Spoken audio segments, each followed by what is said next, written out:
Dan and I had worked on lots of projects together, non-game projects, before we made Dear Esther.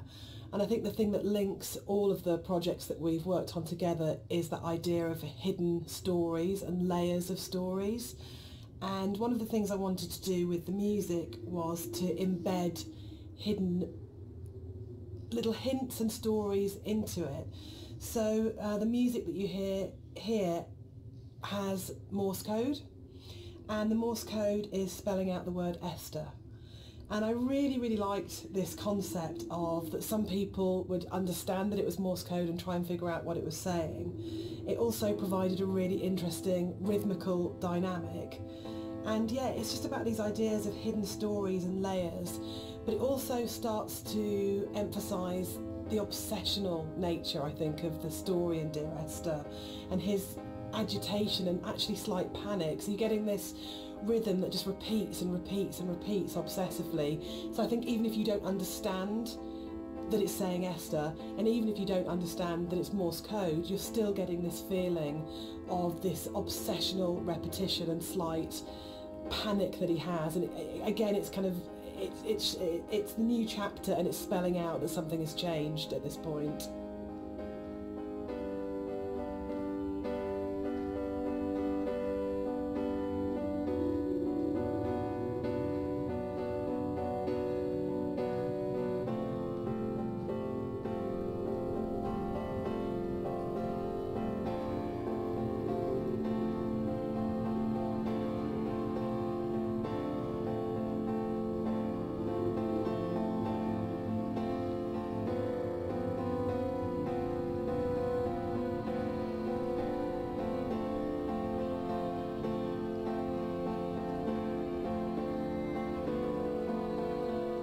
It's probably the level which has changed most from the original mod. I think it's much bigger than the final level in the mod. And one of the major changes in there is in the original mod the whole side of the cliff face was covered in painting and writing, and a lot of that moved inside to that corridor in the caves where it's really obsessionally painted on. And it was really, we spent so long on that because we were trying to get it looking right, because it's one of those really interesting examples where I loved the image and the idea that you've got this guy painting the entire side of a mountain with words and symbols and things. But it was really interesting when it went into the rebuild, it just never worked. And I think it was because the environment was so crude in the mod that those symbols and that painting became the focus of the level, and it changed the feeling of the level completely, when actually that just wasn't something we could realise in any way, that not even technically, but just didn't artistically look and feel right. And I think probably sort of retrospectively looking back on it, that's about the sort of the sophistication and the subtlety that then came into the art, rather than just being, this is literally just a canvas that we write words on, to actually the environment telling its own story without the story being literally painted on it. Yeah, it was very difficult when we were experimenting with that to kind of like make it not completely unreal. Like, I think for me it was kind of, I wanted to kind of bring the player a little bit back into reality after the caves.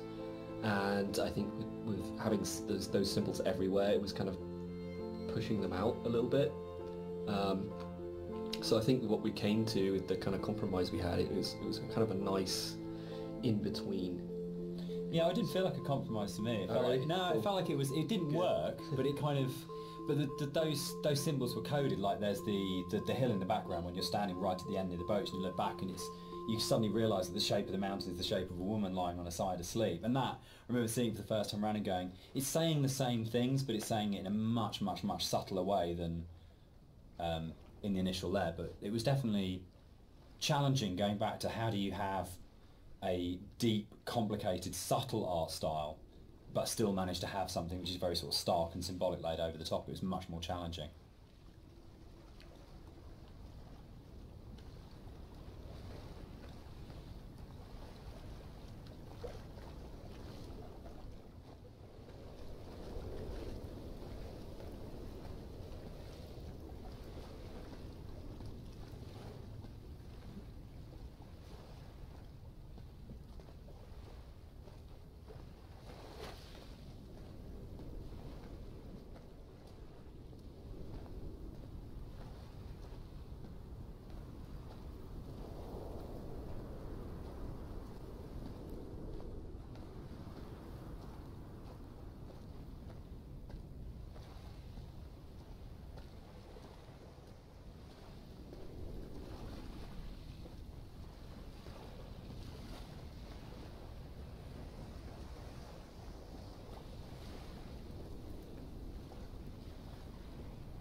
I think one of the most fascinating things for me about planning this director's commentary has been that in previous years, when all the three of us have talked about Dear Esther, we've talked about the interpretation of the player, but actually going through this together, post having made it, we're still surprising each other. Yeah, and I think that's really, really interesting for me, because it shows that we left interpretation for each other and that we trusted each other actually just to get on with it. And because we each brought our own special and unique contribution to the game, we didn't have to, in a way, talk it to death or say you have to justify every idea you have or talk it to death or explain it. That Rob's idea that the island is very tainted and corrupt, and my idea that Dan didn't know that the whole level of the caves is a birth metaphor. I think it's really amazing that we're still finding out things about the game that we didn't know. I think it was nice when I came onto it, because Dan was basically like, he gave me a bunch of materials, but he left me to my own devices for a lot of it, and we kind of like, I finished a level and Dan would play it and give me some feedback, but he was very kind of like hands off at the beginning, which was really nice, kind of. So a lot of my interpretations just came through that downtime where I was just kind of like going off and doing my own thing. And so yeah, it's like interesting to hear Dan talk about it sometimes, because like, there's some backstory that I've never even considered before. And obviously hearing Jess talk about it as well is really interesting, especially when it comes to the soundtrack. It makes me look at things in a very different way.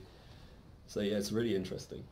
I think for me, like making games is so inherently collaborative, and you have people coming together with different ideas and different takes on things, and in a way the least interesting thing you can do with that is to structure it all so heavily that there's no space for each individual person to bring what they're thinking to it. And I think the best games, well, for me, my favourite games are ones where you can really feel the personal footprint of each individual developer and aspects of it, and it feels like it has been a genuinely collaborative exercise where everybody has thrown ideas into the mix and everybody is bringing something to the table rather than people are just following a kind of a really structured plan. So yeah, I think it probably is one of the reasons why Esther has had the sort of life it's had since release, is because there's 4 people if you include Nigel, all bringing very different things to it, and it gives it a huge amount of depth for something that's so simple on the surface.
One of the really nice things about the move from mod to the commercial version is that we had a couple of years worth of the community talking about the game before we went back into it again.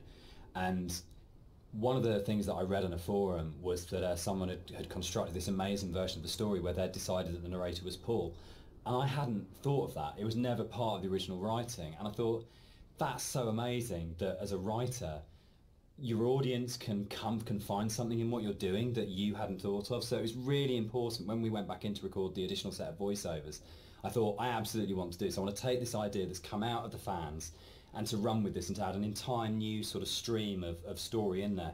So we added in a couple of cues within the fourth level that intimated much more strongly that actually Paul wasn't this other character who caused the accident, but actually you were responsible for everything. But again, it was then trying to find that balance of not overcooking it, so you weren't led to that idea, but just if you happen to have the combination of just a couple of narrative units, then you would possibly come to that interpretation. But it was really amazing to be able to say, it felt like giving something back to the fans that had enabled us to make the remake in the first place. And it's always a lovely moment as a developer to be able to recognise your fan community and kind of say, thanks, this one's yours, this one's here for you.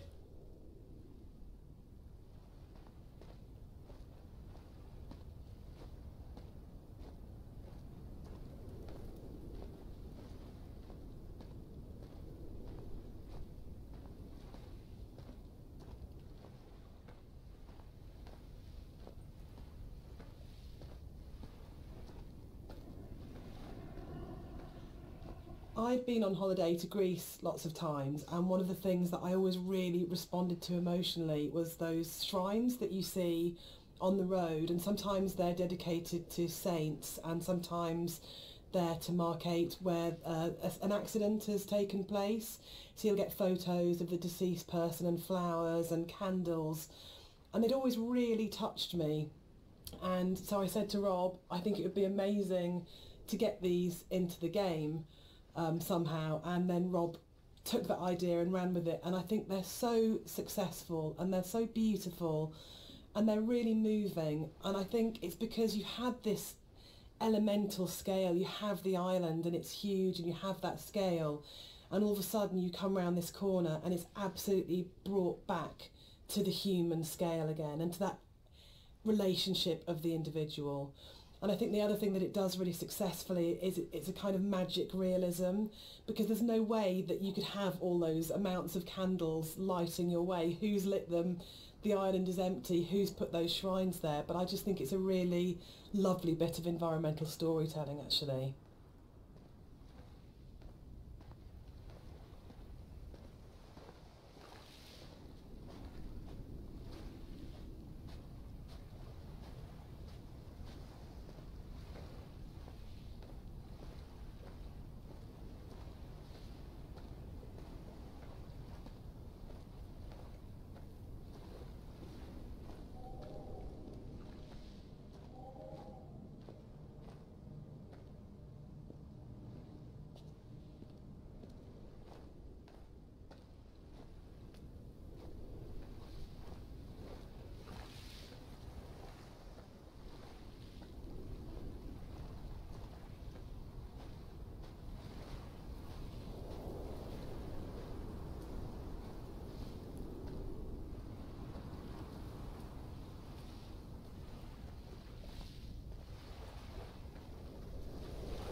What's fascinating to me, Dan, is that you're an atheist, but each of the three games that we've made are so strongly about religion, either the language or taking allegories and stories.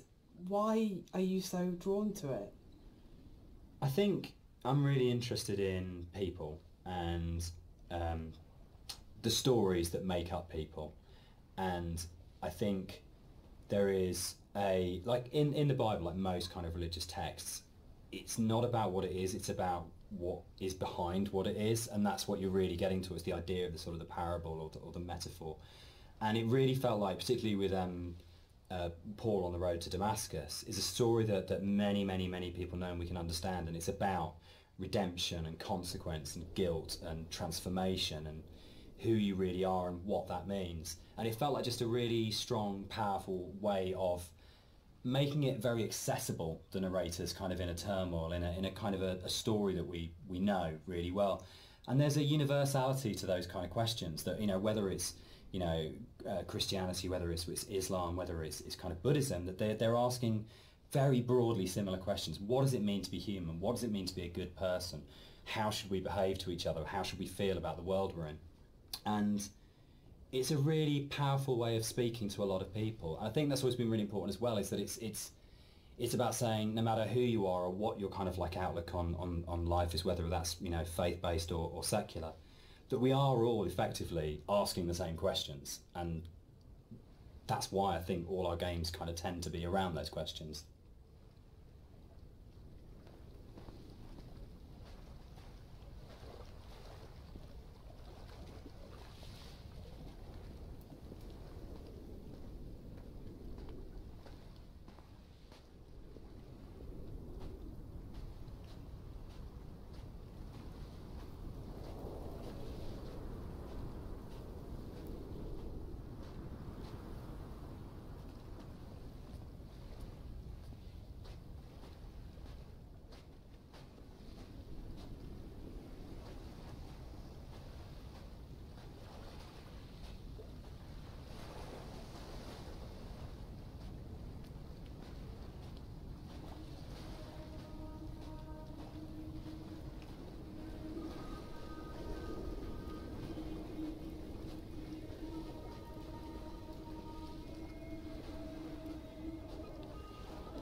Is Dear Esther a depressing game or a hopeful game?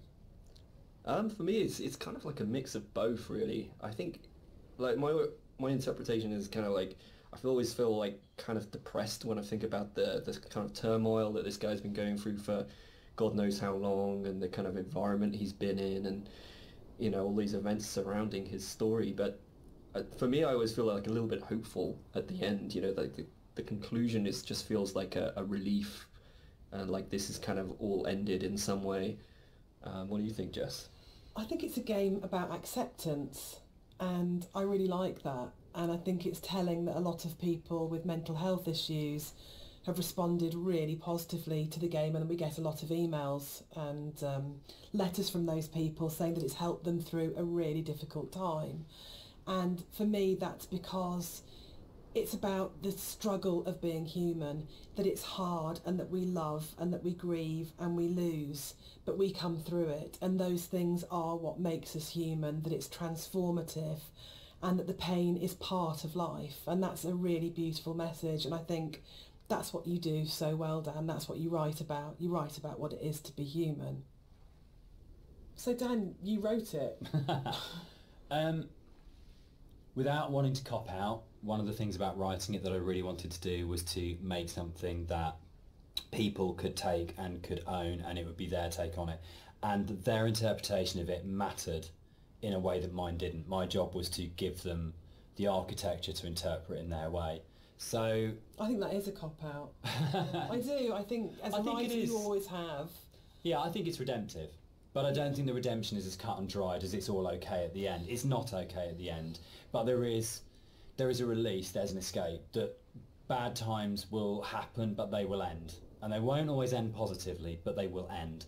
And that's I think, the redemption of it, of saying that this too shall pass. This too shall pass. Which my mum always says, you know, and I think that's probably the motto of the Chinese room, yeah, actually, absolutely. isn't it? Like, I don't think it's as kind of openly positive as, say, Rapture had a much more strongly positive end. I don't think Esther has. I think it's much greyer than that. But I think fundamentally it's about coming to terms.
So, Dear Esther is the first walking simulator.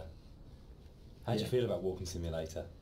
You know what, I think I took offence to it when it first became a thing, but you know, I think actually I don't mind it so much now. I think the fact that we have kind of taken ownership over it, like that genre has been kind of made our own by not just our game, but like a bunch of different games that kind of embraced it.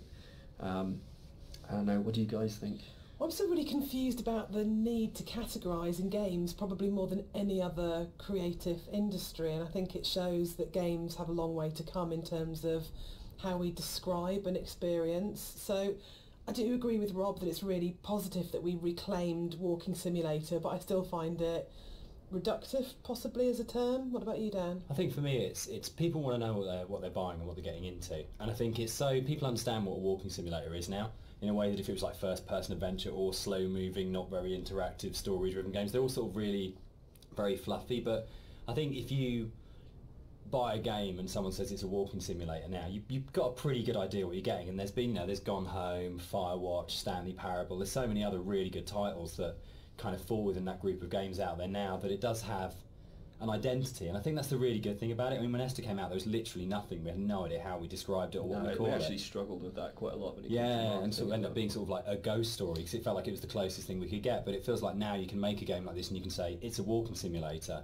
and people will know what it is straight away. Yeah, I think that's the nice thing is there's a whole group of games out there now that quite comfortably put themselves into that category, and so it's like if we were to come out before and just said it's a walking simulator, people would have been like, well, that sounds terribly boring. That doesn't. Why the hell would I play that? But now people kind of are a little bit. Them out. Yeah, now people are kind of familiar with what that means.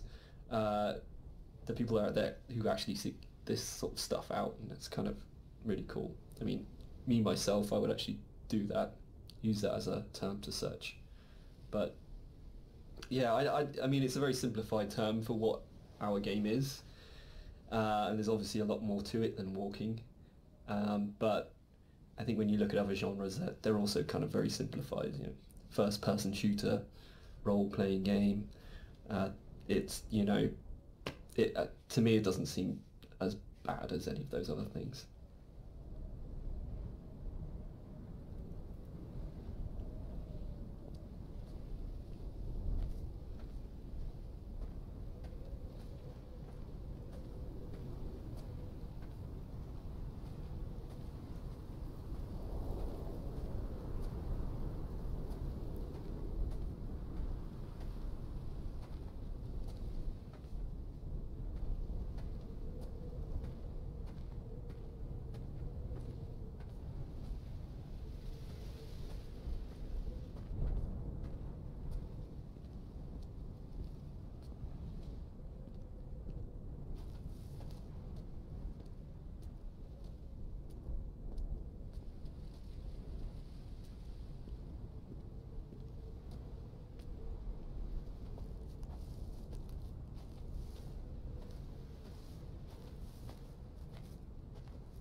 the last level ended up being quite a lot bigger than the original mod, and it's also the one where actually the movement around it is in a way the most artificial. There's the big zigzagging cliff paths that basically it's like a series of straight lines from point to point. There isn't a lot of movement, and one of the things that was really difficult to do with that was to not make it feel too much like a corridor and to give it that sort of sense of space and that you were actually exploring somewhere quite natural.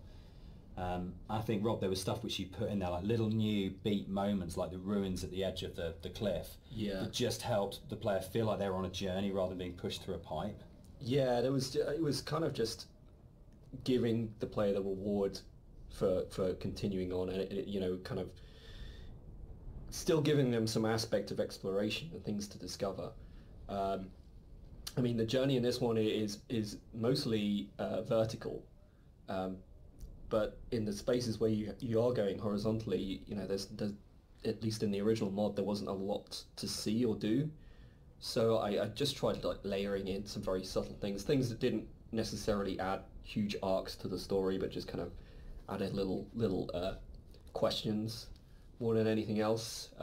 Like I added the dock there with at the end. There was this, there's lots of little bits and pieces that have kind of been layered in to really just make it a lot more of an interesting place despite the size.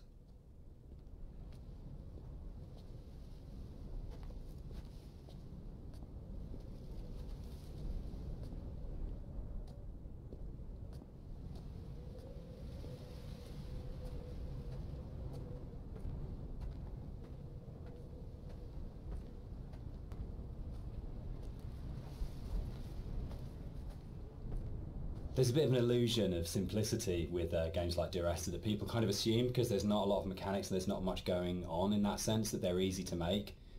And I think actually it's kind of the opposite in a way, that because they're so simple, everything is exposed and everything has to be exceptionally good for it to work, because you're carrying a player's experience on a fairly sparse, minimal kind of framework, and that really means that every aspect of it has to be produced at a really high quality and has to be done with a lot of passion and a lot of thought. There's nowhere to hide in a game like Esther, and that's something which I think carries through to the best games of this type. You can see with all of them there's a real commitment to kind of depth and a really intelligent way of approaching design, and a real kind of trust in the player and a real assumption that players are smart, imaginative people who want experiences. It's not a game that it's easy to just knock off or to do with any kind of lazy attitude. You have to be really, really passionate and care a great deal and put an awful lot of thought into it if it's going to work.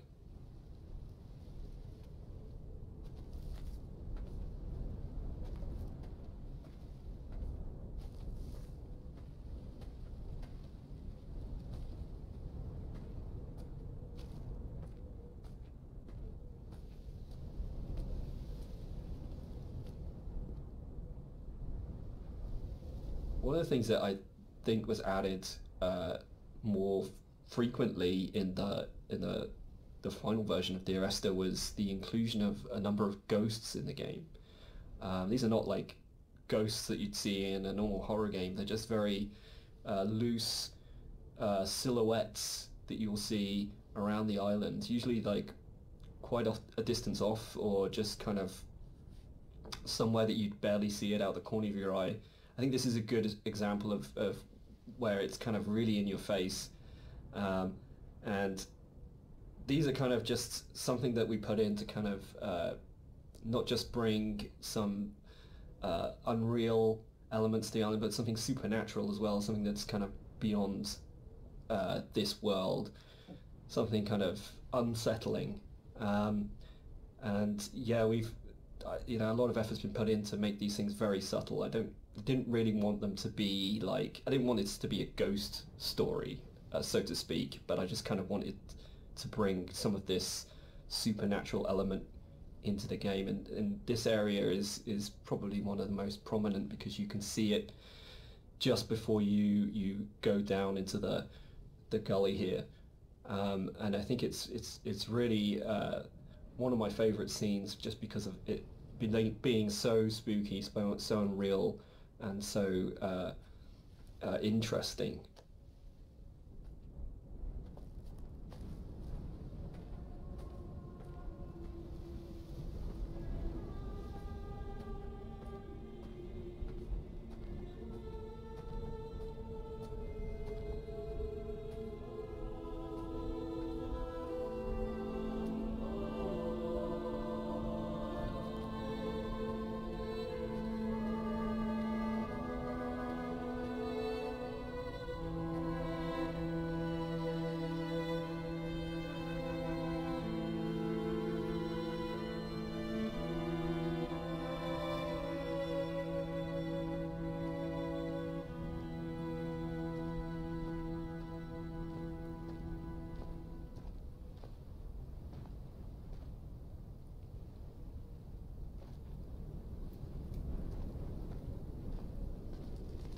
The Overlook, the point about this to me is that it's probably the voiceover in the game that kind of sums up the whole story and the experience. It's almost like a recap of everything that's gone before you start the final climb. And you know it's that pause before you're going to start the final climb and before the game's kind of builds to a climax. But you can also see the whole level, and it's like the idea that you are standing looking down on your own journey, a bit like the idea of your life flashing before your eyes, or sort of like seeing your body but having an out-of-body experience at the moment of death. And it was really designed to try and get that feeling as the player that you stop and you take stock of everything, and there's a bit of a sense of there's no going back, you take a breath and now it finishes. And I really wanted to kind of achieve that sort of sense, and I think we did. I think it really came together here, that you got that sense of going, right, now this ends and now I move forwards to it.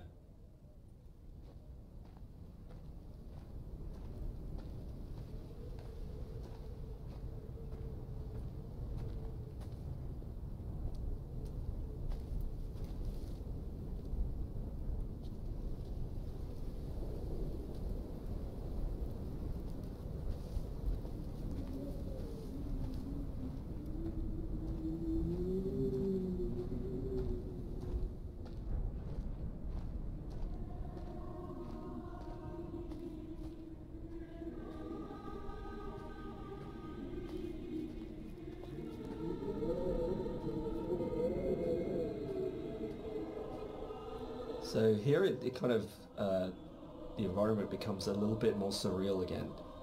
We kind of play with the colors a little bit, bring up the saturation. It's kind of a little bit of a return to some of the more cave-like aesthetics in terms of colors and stuff like that. And it's kind of there to kind of signpost another significant moment in the game, or something that's leading up to the significant moment. It goes back to this kind of idea of having these emotional signposts in the visuals of the game, without it being overly obvious. And some of that emotional stuff comes through just through the colors of the environment, and the more saturated they are, the more kind of surreal things become. So this is kind of like a turning point in the game. It's kind of like the final notice of you reaching the end.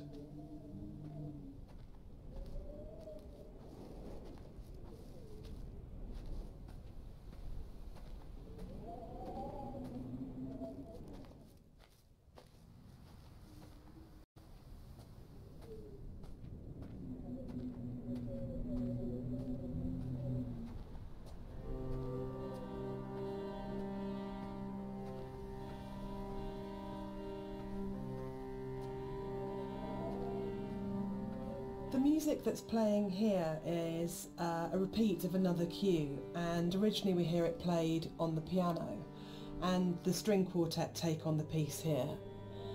And it's one of those really nice instances where we were in the studio and I had this idea of how it was going to sound, and I thought it was going to be quite full and rich and, yeah, full-bodied. And then one of the string players said to me, this is wrong actually for what we're playing. And they said, let's strip out all the vibrato, let's play it in a really Scottish, plain style.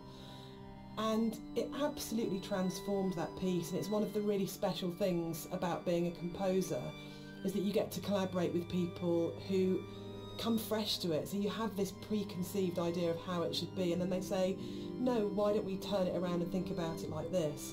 And it absolutely fits and works for that scene, because what we're getting at this point is a sense of fragility, of an ending, and it's almost reminiscent of a funeral procession. It's slow and it's dirge-like, but yeah, it was just a lovely moment where they gave something of themselves, and that's what's amazing about working with live instrumentalists. You're never going to get that from a sample.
It was possible that this last section of the game could have felt quite laborious and forced because it's two long zigzagging paths that just go up, and there was a real importance to getting it right and quite a lot of work went into it. I think at this point for me, you probably as a player understand that the narrator's going to die at the end and that this is it. And that unlike where the rest of the island, there's this sense of this could just keep going on forever and ever and ever, and you're going to keep the motif of come back.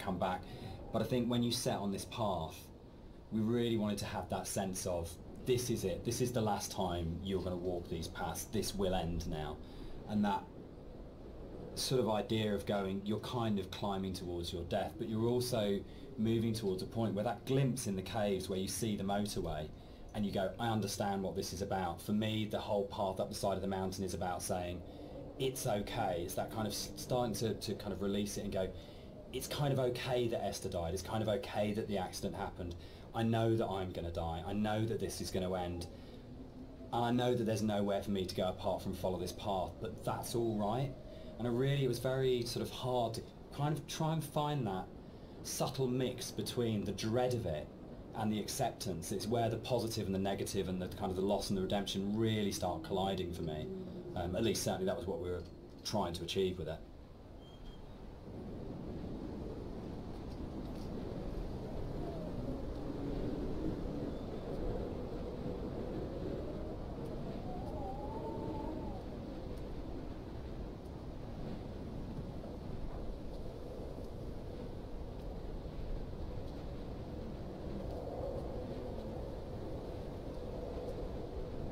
With the climb being quite a poignant moment of the game overall and of the story, it was quite a difficult task to try and make that climb still interesting and not too laborious, because it's kind of this zigzag up there with nothing really. There's no real environment. You just kind of have the sea on one side and the cliff face on the other. So there was quite a lot of work that went into kind of building up this feeling of tension as you're rising and kind of making this moment as poignant as possible while still making it interesting. So a lot of effort was put into building up this weather, building up the winds and the swaying of the grass and kind of the volume of the soundscapes and everything mixing together with the music, and just kind of visually really trying to make this a tense moment. And I think it's hopefully been pulled off all right. And you'll notice when you get to the top, this kind of tension dies, and that's very purposeful. You'll see no more wind. It's just kind of like a symbolic thing where you're coming to the last moment, the point of no return, and that's been very deliberately designed that way.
had a lot of debates, didn't we, about the ending of the game and whether the player should retain control or whether it was okay to go to a cutscene at this point.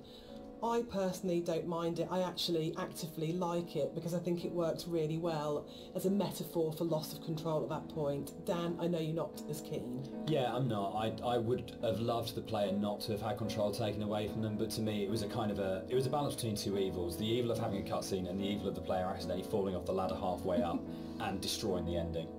Yeah, I agree. Like, I think we tried a few different things, and the tech at the time just wasn't, the ladder tech at the time just wasn't there, so and the other thing for me was pacing. It was making sure all the music, the voiceovers, the timings and everything were perfect for that final jump off point, and just letting the players kind of noodle around going up a ladder for what may have been like 7 minutes because it's a tall tower was kind of an impossible task.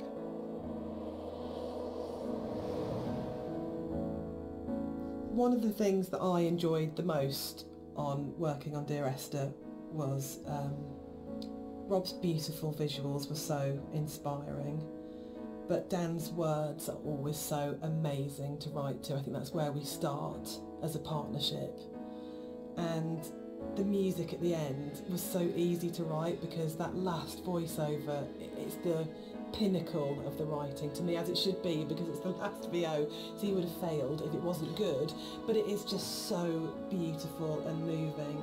And for me, talking about whether it's a hopeful ending, the music is really hopeful at this point, and it signifies to me transformation, freedom, escape, acceptance. Yeah, and it was just a beautiful cue to write, actually. I don't know, I can't remember quite where it came from in the mod, but the moment when we went, or we could put the bird in there, and you could see the bird's shadow, and actually it turned from being kind of like a straightforward literal suicide into a metaphorical, or to my mind, kind of like, I always really believed the narrator did turn into a bird just before they hit the ground, and that was really important. I think it's probably the strongest ending in any of our games so far. But yeah, I'm very proud of the way everything came together in that last section. Yeah, I think it's the bird thing is particularly interesting because I think it was in the original mod, but the timings and everything were just all off, and you never really saw the seagull. Yeah, at least the shadow as well. It was all kind of like a little bit broken. And I remember when we went back in, I made a real effort to try and get that shadow just out of the center of the view, so you kind of have this hint of something happening, and I think you can hear the sound of a seagull flapping its wings. It's like very subtle, but like I say, I kind of really like the way that came together. It's very like I say, it's kind of like a release, but at the same time there's still this kind of ambiguity there. It's kind of beautiful. And I'm really proud that I got the monitor in at the end for an ending of, it goes into the hospital monitor signifying the flat line. And I think it's one of those moments where you never want to be so clever that people notice it and it takes them out of the moment, but it just flows in through the music, and it just feels like everything comes together at that last point. That last VO, Rob's amazing visuals and the music, and it feels like a really, really strong and beautiful ending. And then in the last second, Nigel Carrington's delivery of just those two words have come back, where he just pitch perfect. Yeah.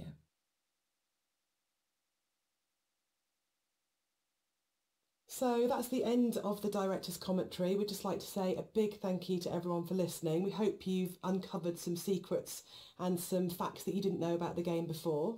We'd also like to say a huge thank you for buying the game, and for all our fans who've been behind us and been behind the game and have kept it alive all these years. It's a real privilege that it's still out there, still such a title that people love so much. Yeah, and we're really looking forward to the future and what we can create coming up next. Thanks for listening. Cheers. Bye.